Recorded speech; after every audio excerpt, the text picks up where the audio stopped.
Hi, everyone. Welcome to UCTV. I'm your host, Samantha Letois, and I'm so excited to have you here. Thank you so much for joining us. Thank you so much. And don't forget to follow us in different social media platforms. Today is Monday, May 11, 2020. Remember, 4 p.m. here on Facebook Live and then 5 p.m. on YouTube channel and Instagram. Remember, it's unitycoalition.org o en español, coaliciónunida.org. I have the amazing pleasure to announce today our guest is going to be Mike Ruiz. Mike Ruiz is a celebrity photographer for community activists. And also we have Jeff Oliverio and we have Todd Melway. So the Hollywood at Florida LGBTQ plus counseling.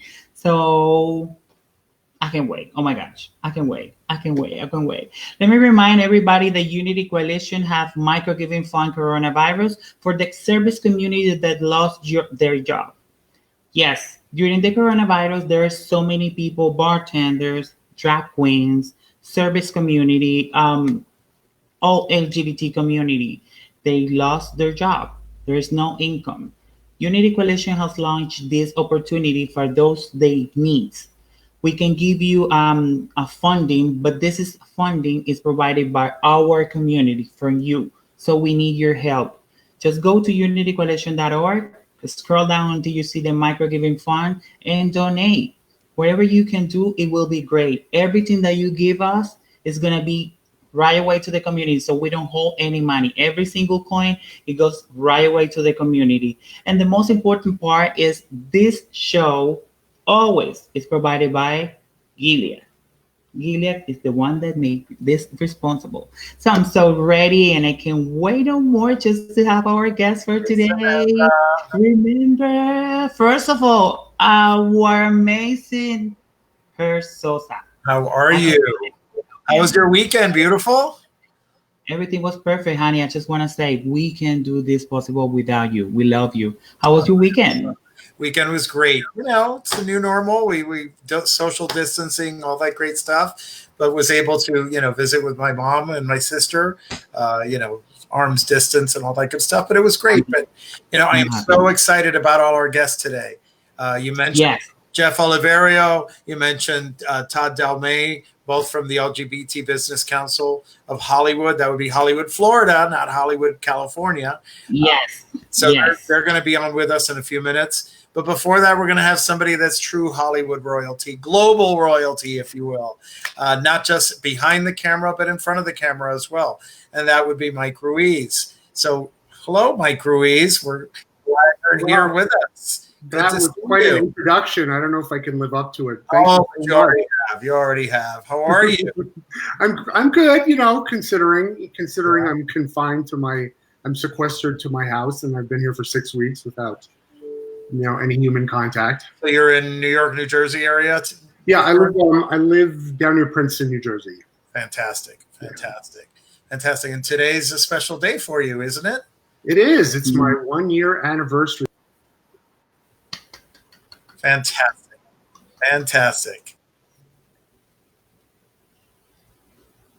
First of all, I want to say, Mike, congratulations for the first year anniversary, for your wedding. I know life is changing and everything is hard, but you get the flu, you get the flow. And let me tell you, there are so many people that think that you are a daddy and a zaddy. So I agree with that. You're so handsome. So thank you for that. You're making me blush. Oh, that's amazing. Mike, let me ask you something. This is such amazing. Oh, you said that this is your baby, right? You said that you support different, protecting animals. Is this different organization that you work with? Yeah, there are several organizations that I work with. I had adopted a pit bull type dog 8 years ago now, and I fell in love with them and just did a lot of research about that type of dog, and they're very misrepresented in the media. A lot of people are scared of them and they think they're vicious and they think they're horrible. Absolutely. But they're actually inherently the sweetest dogs you'll ever know. I totally agree. Yeah, so I just fell so deeply in love with him that I began doing a lot of stuff for animal rescue for various organizations, and like this lately I've been doing a lot of stuff with Stand Up for Pits Foundation. They're really amazing, and I love the woman who runs it, Rebecca Corey. She's an animal rescue. I mean, she's an animal advocate rock star, and Wow. she's just really amazing to work with, and I love supporting her. That's really amazing, Mike. Let me remind a little bit what you said. Like, so many like animals, they're being like affected by different, like, there are so many like ways that they do that with the animals. But Mhm. my part that you said is like they're not like that. People treat Mhm. them in that way, but people have that, that means that probably those animals they're very dangerous. But let me tell you, no, those animals they are especially for treatment for people for mental illness. Am I Yeah. right? Yeah, they actually they're actually often trained as service dogs for various things like police dogs for blind, just for various things like mostly police dogs. Like I know like a lot of pit bull type dogs have been trained for various police forces throughout the country, and they're just really smart, sweet animals, and they're easy to train, and they're so lovable, and I can't say enough about them. And in Oh my South Florida, they're very. I mean, they have a terrible reputation in South Florida, especially you guys are in South Florida, and they have breed-specific legislation down there that is really adding to the problem. Basically, it's racism against these type of dogs. Like they're illegal in South Florida, and I work with other organizations to try and change that. So I do a lot of stuff especially with here in South Florida. well, just in general with organizations who change policy in different states and different countries, and actually Stand Up for Pits does a lot of work to change breed specific policy. At least we are making an impact, and that's amazing. And thank you so much for helping those animals that probably they couldn't find somebody that loved them. But thank you so much. I have more question for you, Mike. Mhm. How was being in the reality show with the RuPaul Drag Race? Oh, it was great. It was a blast. I mean, we had so much fun. It was just nonstop laughter. Rue and I had a long history before I started on the show, and we just had we had a good rapport with each other, and it was just like a good dynamic, and I just really enjoyed doing it a lot. That's awesome. Yeah. That's really, really, really awesome. And also, photographer, you said that you got your first camera at the 28 years old, just open it and bloom, you get like your mind blowing out. Mike, do you have any specific type of photography? I know that you're celebrity photography, but, any type of, modeling or a specific project that you really love to work on it. I'm just happy when I'm shooting. So, whenever I get to do something like really creative, and whenever I get creative control over a project, that's usually when I'm happiest. The crazier the better. I just like doing really kind of out there sort of fashion. Like that image that's on the screen right now. That's the kind of stuff that my personal work is the stuff that I love to do. As a matter of fact, I'm working on a book called Transmutation, which is basically I'm transforming a lot of male and female models into just these wild characters out of my imagination. And I'm compiling the book, and proceeds from the book are going to go to the Ali Fournier Center. Wow, that's amazing. Oh my God. I know that I'm not feeding there, but probably consider me just to be in there for one time. And thank you so much. Mike, I think that people have so many questions for you. How is your life? Any upcoming project? I know that you always like working on your life, doing with the quarantine time, doing some workout, exercise, just keeping shape. Mm-hmm. It's very, very, very important. There are so many people that are being with different situations, especially in this quarantine time. And we're working with the LGBT community. So, wow, look at that picture. Oh my God, from Ambiente Yeah, Magazine. that's an oldie but goodie. Mike, how was your Mother's Day? Did you celebrate with somebody, some friends and family, your mommy? I'm sorry to ask you this, but you Oh know, no, just no, it's we just spent the day home alone here, because obviously we can't really do that much. And both of our moms passed away like a long, long time ago. So we paid tribute to them up in heaven, and we just honored them by having a nice, quiet, loving day at home together. thank you so much for saying that with that. You know, I know that it's really hard, especially in this time with like missing our family, but that's a great option just to celebrate our Mother's Day. You know, for me, I have like a few years that I don't see her, but it's really, really amazing just to remind, and I know that that's the way that it keep you stronger and continue forward in your life, you know, and be stronger and be the person that you want to be. Mike, follow on Instagram, social media. Do you have 1,000 followers, right, Her Sosa? Absolutely, absolutely. Well, that was some of the questions I wanted to ask you, Mike. At what point, because you're very humble, but you're just as popular for being a celebrity behind the camera, a celebrity photographer, if you will, as you are in front of the camera. Do you feel more comfortable in one or the other, and why? No, I mean, I like doing both. I mean, obviously, I've settled behind the camera. Just, I guess out of preference. If I had to break it down, I prefer being behind the camera.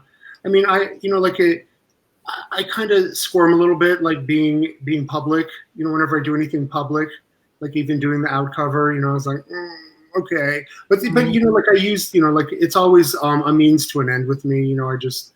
Like I knew by doing some reality TV that I would, broaden my visibility so that I'd have a bigger voice in the community, and I could do stuff. And, since I haven't been on TV for quite a while, and my beautiful, wonderful friend, Richard Perez Feria, who was a guest editor at Out, asked me to be on the cover. And I was like, okay. In the back of my head, I was like, yes, yes, yes.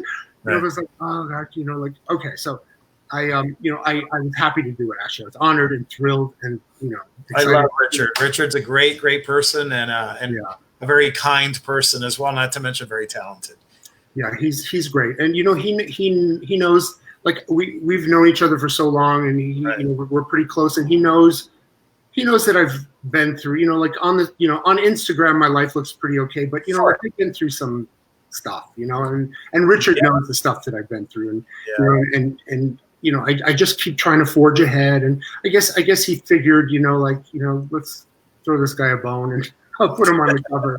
And it's been really helpful. It's been really great because like ever since I did that cover, I have a little bit of a voice again, and I'm able to do stuff. So like being in quarantine, I've been like going 100 miles an hour trying to do as many different things for as many different organizations as I can. Correct. My God, that's what's pretty amazing. We have people in the chat right now connecting. They just want to get connect with you, Mike. Sure. And I know if you see that question, will you be in the future? Will be you in the future RuPaul Drag Race shows? The new All Star show that just had a commercial video drop on the other day. No, I'm not. I'm not going to be on upcoming seasons of Drag Race. I mean, not that it's not on the horizon, but anything can happen.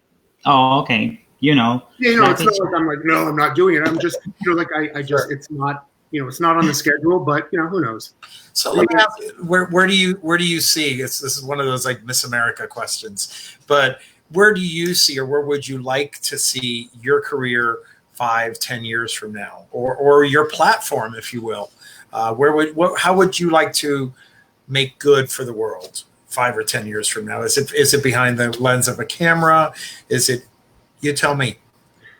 I don't know. I mean, I just, I kind of feel like the way I've done things is sort of unorthodox and not typical.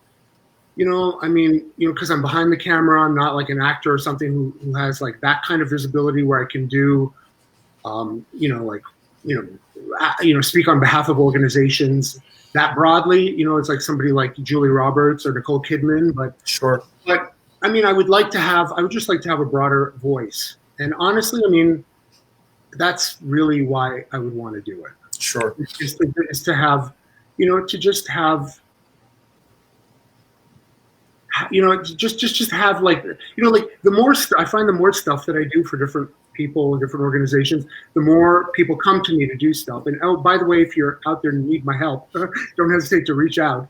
I'm always happy to, like help any organization that benefits animal welfare, anything really, like women's rights, animal welfare, the LGBTQ community, obviously. But like I just want to be of service. I know that sounds like a little like, no, that's wonderful. That's admirable. And I also want to enjoy life, and I want to have a good time, and I want to be creative, and I want to do fun stuff, and I want to make a little bit of money, but it's all sort of like divided equally. Like I just want to do all of those things. Well, at the bottom of our screen, you can see several of the websites of some of the organizations that you support. Stand Up for Pits, the Alifornia Center, and which are amazing, wonderful, wonderful organizations. We have another question from Mr. Rod Hagwood, who's a great reporter as well for the Sun Sentinel and a local celebrity, if you will. And he's asking, have there been any A-list reunions, and do you stay in contact with any of the reality TV show cast? There hasn't been a reunion, although I have this gnawing suspicion that there is going to be one of the A-list. I don't know why, but I do keep in touch with Rodney. I talk to him pretty regularly. Not so much with the other guys. Austin, every once in a while, he lives in the UK, and whenever I go to the UK and he sees that I'm there on Instagram, he'll reach out. But I mean, Rodney's pretty much the only guy that I stay in touch with consistently. Well, we can't talk about celebrity without trying to pull a little bit of gossip out of you. I won't ask you who the worst celebrities are that you've taken photographs of, but are there any that stand out that maybe were just wonderful to work with? Yeah, they're all great, and they're all they're all human beings. They all have their good sides and their human sides, and and I've often seen both of them. But I mean, as far as like a standout, I mean, what stands out most in my mind, which will always be like a career defining moment for me is, is working with Prince, and being requested by Prince, and then going to Paisley Park and working with him and him asking if I want to hear his new tracks. And I'm the only one in the audience at Paisley Park while he's performing them. Wow. I mean, it's stuff like that, I just had like some really incredible experiences with him that, like if you think back to them, like it's unbelievable. So obviously Prince is I would be like a little giddy 12-year-old girl in the room, in that situation. What other, but that brings up a good point. Do you get starstruck? Who really were you like, oh my God, I can't believe I'm going to photograph this person tomorrow or something? I don't remember ever getting nervous about photographing somebody except for Debbie Harry. When I worked with her, for some reason, I've idolized her since I was 12 years old, and she's been such like a pop culture influence to me specifically. So when I had the opportunity to work with her, it was pretty unnerving. Like when she came around the corner, I wasn't expecting to see her, and I just became speechless, and I couldn't get like the words out. Sure, that makes sense. I can see that. Who else? Let's see. You talk about A-list. What about the D-list? Our famous redhead you've been photographed with and have photographed her many times. Any stories you want to give us about her? We speak pretty regularly. Mm-hmm. As a matter of fact, we have to do a couple of things together in the upcoming weeks. Mm. She's like the poster child for surviving, and surviving in this business, because this business is brutal. I mean, it's unforgiving. It's cruel. Mm. People will not hesitate to throw you under the bus in 1 second, and she's just braved it all and like is coming out the other end of it. And I really admire and respect her. I'm sure yesterday was a tough day for her as well. Yeah, people without her mom. Oh yeah, that was really sad when she lost her mom. Tell us about this T-shirt that she and other stars are wearing. The Mike T-shirt. What's that all about? I want one. I had that T-shirt line like in 2012, and I did a couple of runs of it, and it sold out, and then I just stopped doing it because it was a lot of it was a lot of logistical stuff that I didn't want to deal with anymore.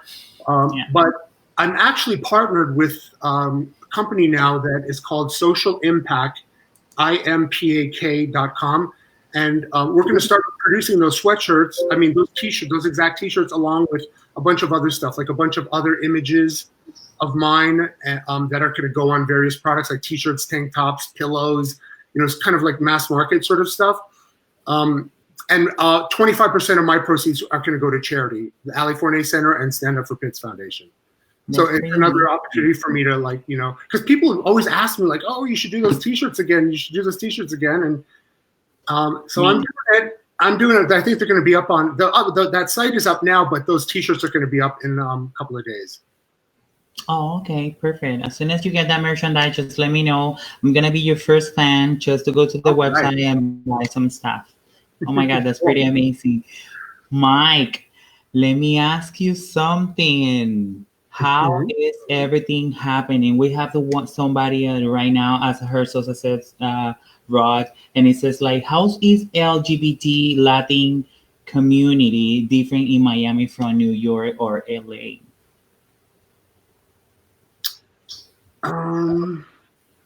How's it different?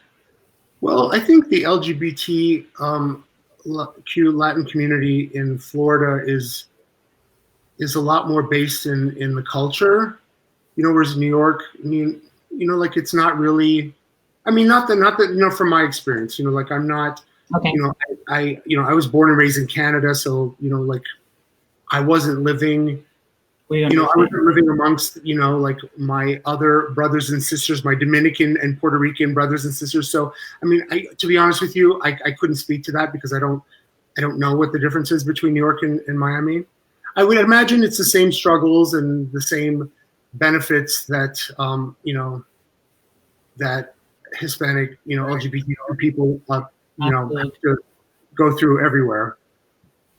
Absolutely, we totally understand that there's for background and the community, as you said. Here in South Florida, we have it's Hispanic community, but we have indigenous and we have Latinos. So it's can it be the same, but it's not the same. So people get really different. And as you said, probably New York or LA, they're more open in gay, or probably their community, they're really more focused on helping LGBT community, but that's okay. Herr Sosa, you see this handsome man between us? I do. Mike, let me ask you a couple of other questions. More really on just on a personal level. I know that staying fit and health has always been very important to you. Why? First of all, is it just a vanity thing? Is it a health thing? And, again, forget about all the celebrity and the camera stuff now. Just talk to us as a person of, not going to ask your age, but, let's say over 40. And 55. Fantastic. Me too. You look far better than I do at 55. So I'm going to disconnect you now. No. But tell us why. I mean, why is staying fit important to you? And kind of walk us through a little bit of some of the routines that maybe some people could benefit from in quarantine right now. I started working out and wanting to be fit, out of my survival skills, because I was a heavyweight, gay, ethnic kid living in like a white, blue collar, unforgiving kind of environment. So it was rough. I was overweight, I was ethnic, and I was gay, which was evident to anyone who ever met me. So I used to, it was a tough. I mean, I had a really awful childhood, to be honest with you. So I would see these guys and these beautiful muscular guys, and I got little butterflies in my stomach, and and I think my whole generation at the point where we came of age was when we still felt like we had to overcompensate by being hypermasculine. So that's what spawned it. It was an unhealthy thing that spawned it. I felt like I had to overcompensate for it's like basically what Tom of Finland was. It was like hyper masculinity exaggerated, and it was that was the byproduct of of gay guys being tired, being perceived as like Nelly, effeminate. Which there's that all of that makes up a community. I mean, everyone, and I support inclusion in that way. But for me personally, I just felt like I needed to overcompensate in order to survive. That's what my path was. Sure. And I started working out in my 20s, and I didn't know how to do it right, and I wasn't eating right. But over the years, I just got a lot of information, and now I do it out of sanity, especially now during the quarantine. I mean, I have to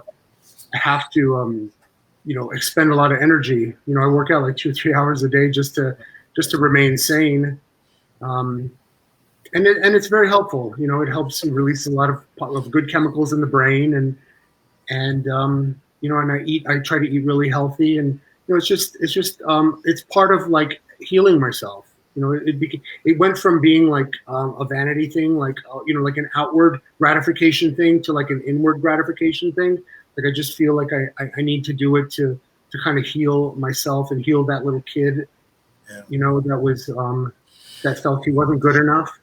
I think we also, and I don't know how this is a balance between the harsh reality and I think also our own perception, but as gay men, you just become invisible at one point, and I think that taking care of yourself also helps you stay relevant, whether you're married or not married, whatever the case is. But just as a community, we're very unforgiving when it comes to maturity. And I think that certainly taking care of yourself helps you, if nothing else, with your motivation for yourself. But you mentioned Tom of Finland. We just celebrated the 100th anniversary a couple of days ago. And as a huge fan of your work for years and years and years, and that, one of the things that I've enjoyed the most is a recent series that you did. I'd like you to talk a little bit about that, about your Tom of Finland inspired photographs that were kind of black and white and almost cartoonish. How did that come about? I've been interpreting Tom of Finland for decades. I mean, actually, the very first time I ever did a Tom of Finland story, it was just a fashion story. It was, it wasn't like illustrated looking, or it was just like really beautiful guys dressed in like leather and uniforms, and it was for Out Magazine. And my friend Stephen Campbell, who was the fashion director at the time, we worked on it together. And that was actually the first time I did something that was publicly, visible. And ever since then, like I'm just trying to, I was trying to find different ways to interpret it, just because it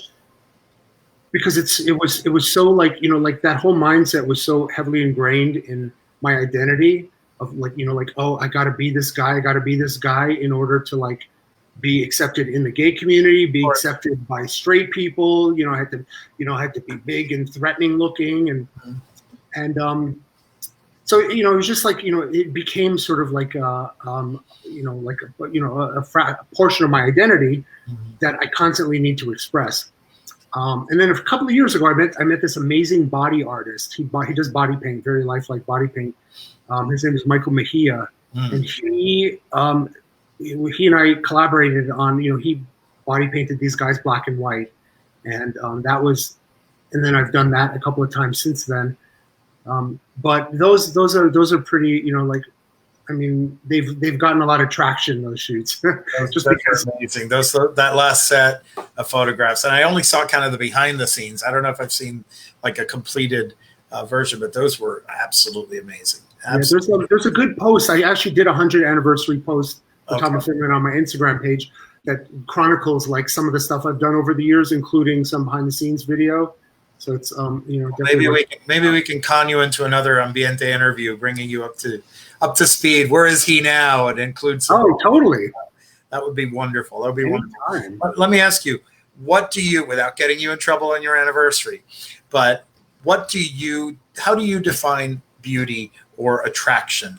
What do you find attractive in a person? either as a photographer or as an individual, either one?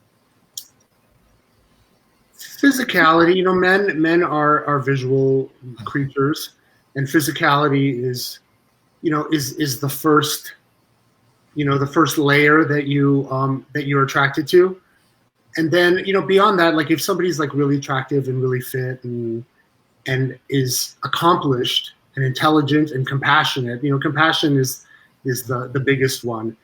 That's like the hottest thing to me. You know, like my husband is like a big hunky, you know, threatening looking guy, but he's the sweetest. He loves animals. He's just so gentle with, you know, he has grandchildren. He's so great with them. He's just like a really kind, compassionate person. And that juxtaposition of the scary, threatening, you know, which is why I love pit bull type dogs so much, because they're scary and threatening looking, but they're the kindest, sweetest, most loving things that will melt your heart in 2 seconds if you ever have the opportunity to meet one.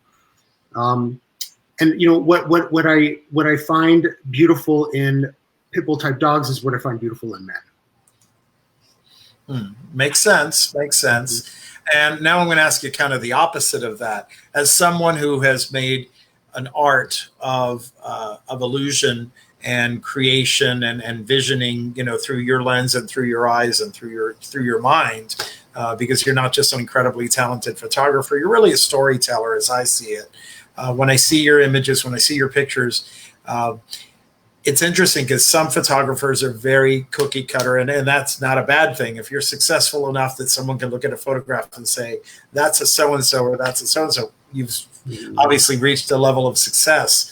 When I see your work, maybe because I've known you for a while and followed you, I see, you know, pretty much I can tell when it's a Mike Ruiz photograph, but that doesn't mean that they're all black and white or that they're all Tom of Finland inspired or whatever the case is. You go from one extreme to the other really and beautifully.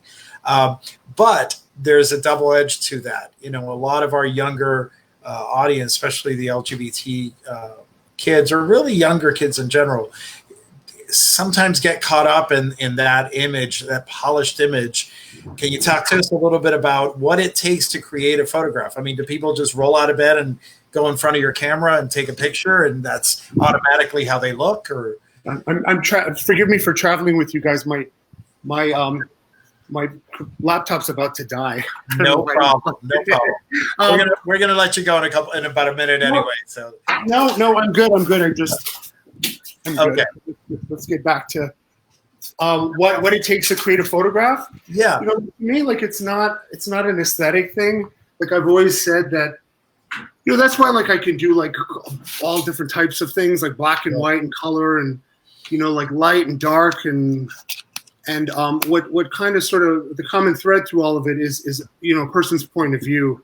Sure. And I think that's you know, like it's just my specific point of view that kind of shines through. Oh gosh, hold on one second. No worries whatsoever. I bet this doesn't happen on the Ellen show. It's, you know what, it probably does. It probably does. No, these days, I'm sure. Quarantine time, and it happens. Samantha, okay. do you have any last questions for Mike before we let him go?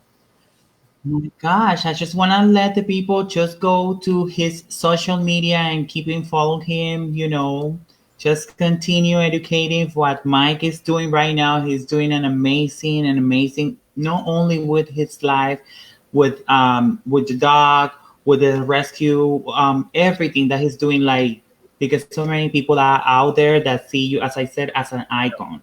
So one last thing that I wanted to ask you, a little bit of favor. If you can say hi to my friend Isaac Cantillo in Colombia. He's watching us right now.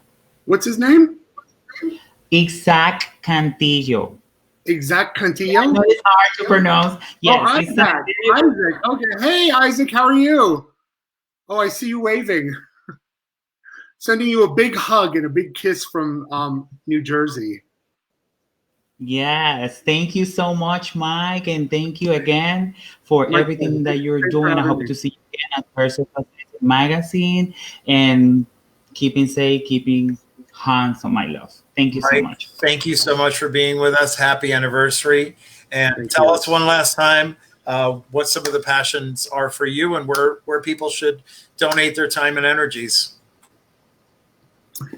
Well, if they go to my Instagram page, I have so many different things that I support, and I kind of cycle between all of them. The best thing to do is go to my Instagram page, and you can see like all the different organizations that I support, and and I'm always posting things on how to go about helping them and supporting them, so you can check it out there. Which is at Mike Ruiz 1, MikeRuizone. Sounds great, and we'll be sure to post all of those on our unitycoalition.org page on the UCCU TV page for anybody that didn't catch that just now. But Mike, thank you so much. Stay safe, and we hope to see you soon. Oh, thank you guys so much, and you stay safe as well. God bless you, Maria. Thank you. Samantha, wow, that was that. Right? That was really amazing. That was like my dream come true, honey. That's like my dream come true. Mike is such amazing. I know that I read a lot of things on different like social media about him. I'm following him personally on my Instagram, and he's such a nice person. Thank you. Let me remind to the people, this is UCTV. Today is Monday. We are here. We are happy, and remember, every Monday, Wednesday, and Friday, 4 p.m. here on Facebook Live. And then, honey, don't move. No, don't move. 5 p.m. YouTube channel, and then Instagram account. And in about 2 minutes, we're going to have the amazing guys from the Hollywood LGBTQ Council, and they'll tell us all about what that is and great stuff. But first, Samantha, tell us a little bit more about the Micro Giving Emergency Relief Fund. Yes, let me remind to the people that most of your favorite drag queen, bartenders, and waiters, they are off of work. That's why Unity Coalition been creating Micro Giving Fund Coronavirus for helping the service community LGBTQ+. Yes, they are all my friends. They are my family, my brother, my sister. There's so many people out there that they lost their job. They don't have income. They don't have food. So that's why Unity Coalition is trying to help this community. Just go to the website and donate. Every single coin is going straight to the community. We don't hold anything. Go to the website and donate. But if you don't have any coins, there's not an issue. That's not a problem. Go to your social media, to Facebook, and then click on share. There's somebody else that's going to help us. Help us to help the rest of the community, especially during this time for coronavirus. Honey, coronavirus is out there, so you got to keep it working. Remember that Unity Coalition is not only UCTV. Unity Coalition is been working in South Florida since 2002, and now we have this handsome man. Hi. Finally, I got two together for me. 2 for 1 for the price of 1. I'm happy to have you here. Hi, guys. How are you? Hi, Samantha. How are you? I'm so happy to have you both from Hollywood LGBTQ plus Council, honey. Tell me more about this. This is not Hollywood in LA, honey. This is Hollywood, Florida. Okay? This is Hollywood, Florida. Oh, so tell me more about this. Todd? Local friends and people in the community, and we've always kind of felt that we are so fortunate to live between two of the most incredible LGBTQ communities, between Fort Lauderdale, Wilton Manors, and Miami and South Beach, but kind of in the middle here. So people kind of go both ways. I know my husband and I picked living in Hollywood because it is in the middle. We can go up to Fort Lauderdale, we can go up to Wilton Manors, or we can go down to South Beach. But what that kind of means is that here as a community, we just weren't building the kind of relationships that we needed to. And because we weren't focusing time on our own community here and talking to other businesses and homeowners and residents, we weren't building that sense of community that people wanted to come out and spend time with each other here. I just feel like it's so important now that we make sure our voices are heard. So, we really decided that our mission had to be about elevating the voices, perspectives, and presence of LGBTQ plus people here in Hollywood. That's pretty amazing. And also, let me tell you something. Here, where I'm located to the west of Miami-Dade, which is like pretty close to Doral and also to the Hollywood area. If you took like the expressway, we have been finding, especially for me, you know, as you said, everybody just go to the physical or most regular places like Miami Beach, Wilton Manor, or all this area. But this is pretty amazing, especially for this area, for the community in this area of the Miami, because it's really close. I found on a website that you guys been doing a lot of like these events and everything, but since the coronavirus happened, how we gonna restart? Well, you know, we just celebrated our 1 year anniversary. We ended up doing it on Zoom instead of being together. Yes. We were so fortunate, you know, when we launched. We had over 120 people came out. I mean, that's kind of the enthusiasm, the excitement that there was to have an organization like this here in Hollywood. And, you know, bringing people out here and that they could see Hollywood. Obviously, we want to promote Hollywood as a great destination to live, work, and play. But there's so many people within our community here that, you know, could be engaging with each other. And one of the things I think that's been most successful for us is connecting with other organizations. You know, we did our launch with Equality Florida. We've done other things with National LGBTQ plus Task Force. And this opportunity even today, just, you know, being able to be on with you is just a great way that we feel like we're able to kind of help bridge that gap, not just between the communities north and south of us, but amongst all of us. And, you know, when people need resources, we can connect them to the right agencies. And again, just all about building that sense of community. I'm so really happy, and also that's an amazing opportunity, as I said, for everybody. You guys have support group for transgender community. You said that it's involved for all LGBT community. You guys like thinking to have a support group for transgender community, non-binary? Well, no, actually, what we want to do is we want to be able to connect those resources. So, for example, if you know Tatiana Williams from Trans Inclusive Group, so she's on our board, and that's a perfect example of where we started to realize that there is a very large trans community in Hollywood who are either going for services north or south. So we think that's a great opportunity to say, okay, well, who can we partner with? Can we partner with Trans Inclusive Group? Can we make those kinds of things available for people to have the support? And of course, we just want them to know that in general, they can come out, meet people who are members of the council. Again, just community building. But you know, our mission is really about lifting the voices, and that when we find opportunities where there's a gap, we have to be able to fill it. For example, the Human Rights Campaign does an annual index of major corporations of different cities and municipalities. And here in Hollywood, when we took a look at the Human Rights Campaign score that we got, it was 49. And we were shocked, 49 out of 100. Now, it isn't because Hollywood isn't a progressive, open, dynamic place or place that LGBTQ people would want to live, but nobody had ever kind of put their focus on it.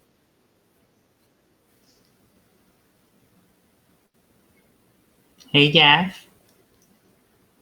And so we were able to raise the score from 49 to 70, and that's just one example of just simply raising our voices and talking to the mayor and the commissioners and business owners to say, hey, let's make some changes here, and our score greatly improved, and we hope that it will continue until we reach 100 score.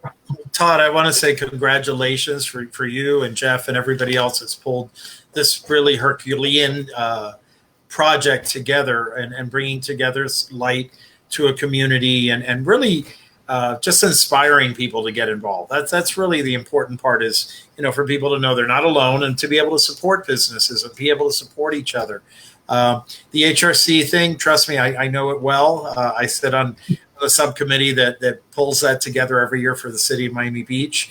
Let me tell you, even the city of Miami Beach, although I'm not showing off, we do get 100 every year, but it's not easy. It's really not easy to achieve that, and it shouldn't be. It's a very high standard, if you will, a high bar to reach. And you guys will get there. You guys will get there. You know, a lot of it also is not just the community, but it's also the municipality and getting them on board, you know, and educating them. It's really, again, we have an incredible mayor and city manager and commissioners here in Miami Beach, but, you know, respectfully, LGBT issues are just one of many on their agenda and one of many issues that affect the community. So, you know, it's always like a struggle for, you know, it's kind of like being one of 6 kids at home and like, look at me, give me attention.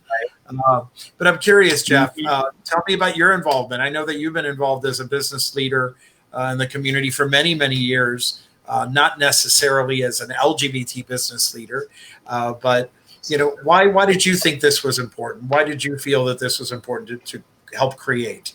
Well, first of all, thank you for having us today. It's really nice to just recognize what we're doing. If I can say quickly that one of the reasons we did this is as a group of friends, we came together and tried to find some ways that we could, again, unite our community in a local way.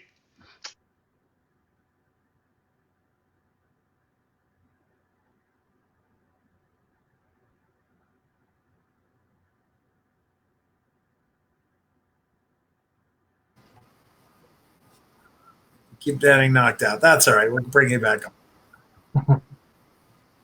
Since he has a better connection, I'm on an iPad. If Todd could at least give a little information on one of our programs around the Circle of Pride program and how we're partnering with businesses to try to, again, elevate the voices.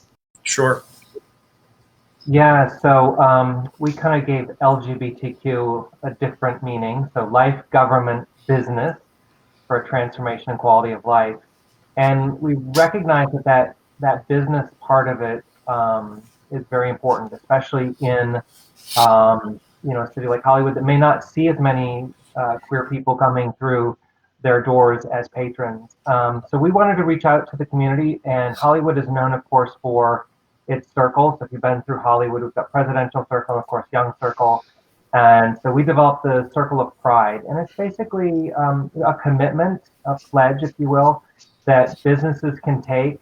And as part of that, they're just making a commitment to being open and inclusive businesses, to educate themselves on, you know, how do you treat a same-sex couple that comes in to dine in your restaurant, or if you recognize someone who is trans shopping in your store, like how can you not only treat them better, but also find even the small ways to show that you are opening and accepting. So that Circle of Pride, Absolutely. it's kind of like a lot of cities will do rainbow stickers or things like that. We wanted something that was very specific to Hollywood, and that's why we called it the Circle of Pride. But again, reaching out to the business leaders was important because, you know, across the board, you need to get your community, not just the queer community, but everybody, you know, really committed to this. And when you get everybody you know, you've got everybody living here and you've got your realtors and all those people who are committed, get your city government involved, get them behind you, and get your business community behind you. I mean, that gives you so much of a leg up. And we joined the Hollywood Chamber of Commerce as the council. And you know, I now sit on the board as an ex officio member. And again, it's just sometimes having that LGBTQ experience that can sometimes bring up a simple thought that may not otherwise get expressed. So, and we hope that more of our community will start stepping forward and start playing more of an active role in what the council is doing. Well, let me ask you, you know, Ryan Murphy has brought the other Hollywood back into the limelight recently, and everybody wants to go to Dreamland. Tell us a little bit about, for somebody that isn't familiar with Hollywood, Florida, and just looks at all of this, it's all Miami Beach, or it's all South Beach, or it's all Wilton Manors.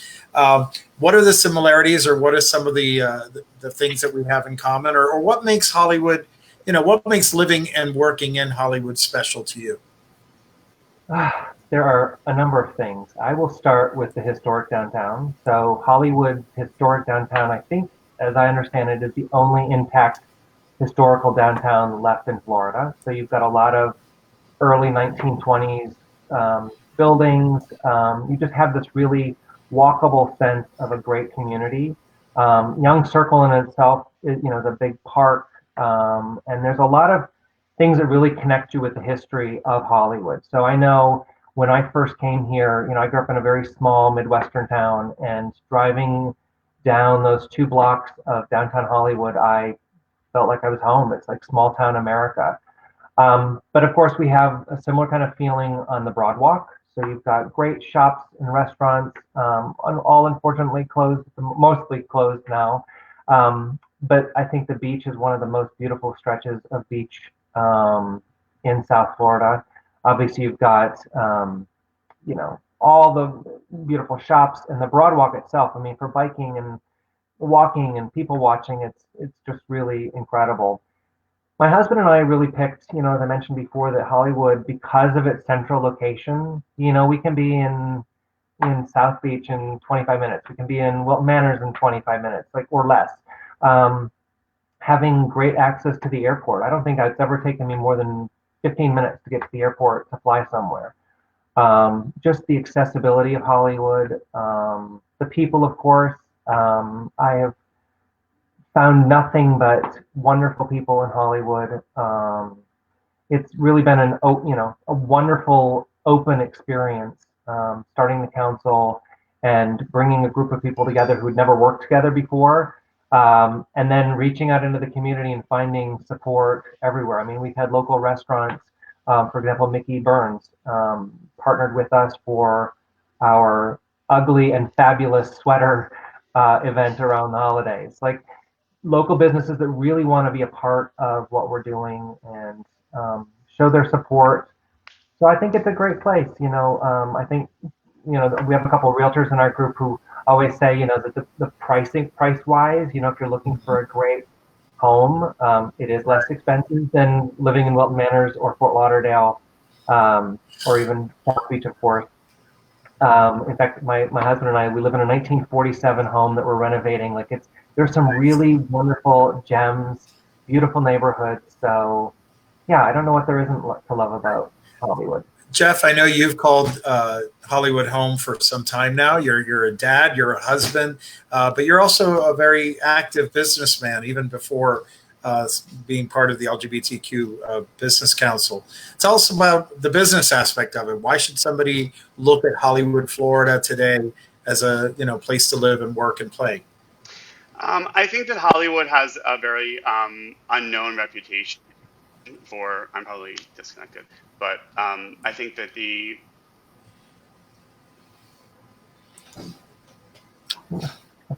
keep losing them. Okay. I know, Todd, you and your husband also have a business in the area. Yeah, we do, and I think I really don't know what's going to come after all of the coronavirus. Mm-hmm. But Hollywood, I feel like has just kind of been on the edge of greatness for a long time. Like, there's so much going on. There are so many things about businesses opening up here. There's great development happening here. Lots of new businesses, just things that are happening. With everything from the Circle, older buildings that are being replaced with new modern facilities. Yeah, just we my husband and I, we've had our business here in Hollywood since 2014. I'm sorry, 2004. Whoa, I'm a decade off. 2004, and it's been a perfect place. Employees have always, if they didn't live here, loved coming to Hollywood to be able to go to work.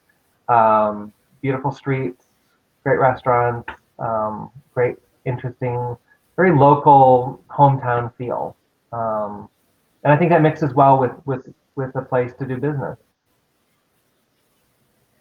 I know, I totally understand that it's a great location. Plus of that, I wanna add it that it's a great location because it's really close, even for the Miami International Airport. Because I used to work in Broward, and it's just back and forth. So it's a great location. Hollywood have more amazing. So people, if you don't know more about Hollywood, Florida, honey, is the time just to go get your car. Well, we are in quarantine time.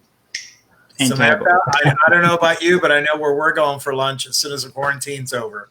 Hollywood, Florida. Hey, happy to you. Gentlemen, thank you so much for being on the show today. And tell us one more time, where can we find information on the LGBTQ Council for Hollywood? Well, of course, nowhere else like Facebook, but if you want to go to our website, lgbtqqcouncil.com, you can sign up, become a member. It's free, and you'll get on our newsletter and learn more about everything that we're working on. Sounds great. Thank you. Goodbye, Jeff. Bye, Todd. Thank you, guys. Sorry I kept dropping out. Love you guys. Thank you for doing this. Come back anytime you want. Absolutely. Love you. Take care. Bye. Samantha, another Thank you. great show. Great show today, man. That's wonderful. I got a great experience. Now, you know what I want to do? I want to continue watching UCTV every Monday, Wednesday, and Friday. Remember, let me give you a little preview what's going to be for the next 2 days, the next Wednesday, and also the next Friday. Remember, UCTV is here Monday, Wednesday, and Friday, 4 p.m. here. Facebook Live, 5 p.m. YouTube channel and Instagram. Remember, Micro Giving Fund, Coronavirus Crisis. Go to the website, donate right now. There's people that need your help. Let's help each other, community. There you go. We have Wednesday, May 13 at 4 p.m. We're going to have Cecilia Gentili from the community activist, and also she's an actress from Post, honey. So you got to be ready for that. Alexa Rodriguez, the Trans Latinx DMV Director, Transgender Strategy Center. And also we have Diana Feliz Oliva, Senior Manager, Community Engagement, Public Fair, Gilead Sciences, honey. And remember, all this show is provided by Gilead. Gilead made this possible.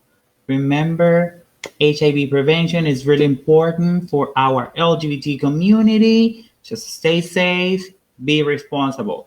Then, oh Lord, how you could do that to me? Oh my God, look at this man. Friday. He is an NFL legend, honey, the voice star and the LGBT advocate. Samantha, Say that to Alulu, honey. Together when SRI, yeah, you're gonna have to keep it together on Friday. Teach to the people how you can do that. Come on, tell me again. Keep it together, Samantha. You're gonna have to keep it together on Friday. All right. Well, with that, we say. You want to know how this is gonna work? Friday, UCTV Got Talents. Remember, 4 p.m. Facebook Live, 5 p.m. Instagram, YouTube. Right? Absolutely. And thank you. We'll see you on Wednesday. Bye, Samantha. Thank you so much. Bye, people, and thank you for watching us. See you next time. Bye.